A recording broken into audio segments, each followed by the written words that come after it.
C'est à l'actuel emplacement de la cité d'Antin, dans le 9e arrondissement, que fut construit en 1770 l'hôtel de Madame de Montesson, maîtresse du duc d'Orléans. Sous le Premier Empire, le bâtiment accueillait l'ambassade d'Autriche. C'est ici, le 1er juillet 1810, vers minuit, lors d'un bal en l'honneur de l'union de Napoléon Ier et de l'archiduchesse Marie-Louise, qu'un rideau de mousseline s'enflamme au contact d'une bougie. Le feu se communique rapidement aux décorations du plafond, puis au toit couvert de toile goudronnée. On évacue rapidement l'empereur et l'impératrice. En moins de 3 minutes, la salle s'embrase en totalité. L'assistance, paniquée, tente par tous les moyens de fuir, ce qui devient difficile car la galerie d'entrée est alors en la proie des flammes.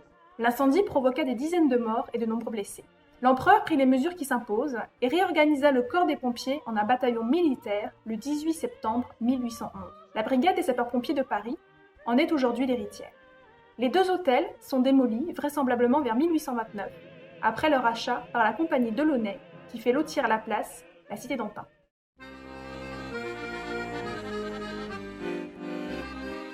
Saviez-vous que le 29 cité d'Antin accueillait en son sein le cabaret Bal-Nègre jusqu'au milieu du XIXe siècle, puis la chapelle Saint-André pendant 20 ans, avant de devenir une salle de concert. La librairie de l'art s'y est installée 7 ans avant de laisser place à différents théâtres, tels que le théâtre Mondain, le théâtre de Vignelette, le théâtre Tircy, le théâtre d'Antin, le théâtre de la Robinière. Ce n'est qu'à partir de 1920 que l'édifice sera reconverti en bureau. Il servira de lieu de tournage au film Le Pacha avec Jean Gabin.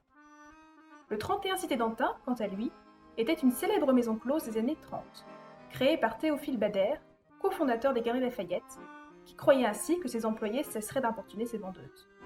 Cette maison close a même inspiré le livre 31 cité d'Antin du célèbre écrivain Louis-Ferdinand Céline.